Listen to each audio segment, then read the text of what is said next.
High-quality child care options should be the rule, not the exception.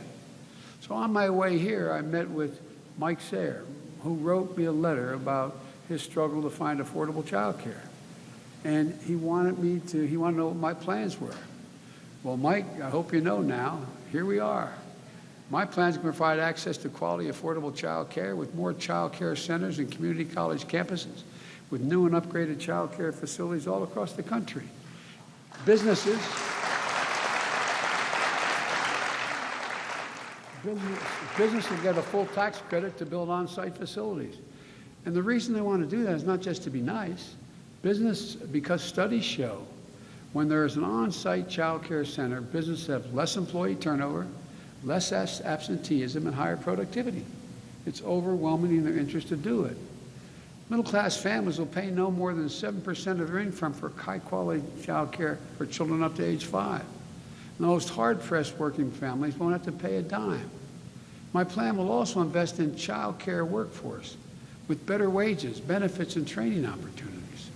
Look, they're also going to give parents the option to take up to an $8,000 tax credit to cover child care expenses if that's the preferred route. That's good for families and is good for the economy, and it will create more jobs.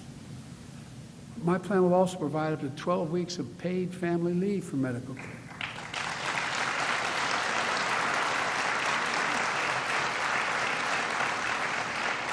The 12 weeks of paid family leave. Look, we're one of the few major economies in the world that doesn't cover paid family and medical leave. And the most difficult moments someone will ever face, no one should have to choose between a job and a paycheck and take care of someone you love, a parent, a spouse, a child. Look, we'll tackle the maternal mortality crisis as well that impacts on Black and Native American mothers disproportionately. And I want to thank Congresswoman Underwood for her leadership in this area. For real.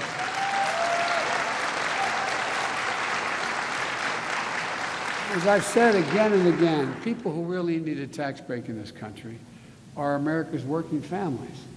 It's time they get a tax break. So my Build Back Better agenda would extend expanded child care tax credit we passed under my American Rescue Plan. Those of you who have children under the age of 7, you're going to get and depending on your income and your income taxes, you're going to get a cash payment back. Up to now, guess what? You get $2,000 to declare a dependent. If you have 2 children, you get $4,000 off a $10,000 tax bill. It's important. But if you don't make enough money to be able to owe that kind of tax, you don't get a tax credit, you don't get anything. Well, under this proposal, guess what? You're in a situation where if you have a child under the age of 7, you get back $3,600 in cash. In addition to that, those of you who are in that situation are going to start to see that coming in by the end of this month on a monthly basis. It can change the lives of people. Starting next week, families will begin to receive one of the largest ever single-year tax cuts aimed at families with children. And every child under the age of 6 is $3,600. Every child between 6 and 17 is $3,000. It's not as a credit against your taxes, but as a direct payment. You'll get cash. Cash. That's what we'll get. For example, a middle-class family with 2 children can expect to receive $7,200. You get the first half, the $3,600 paid out, at $600 a month between July and December, and you get the rest between January and tax day. With this one tax cut, every study shows that child care is cutting poverty in half, by 40%. Families with children who qualify for this has cut poverty by 40%. So let's extend the tax cut at least through 2025. Now let's expand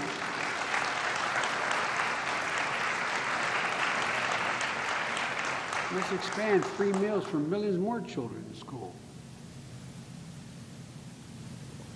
With the assistance during the summer months when they don't have access to those school meals.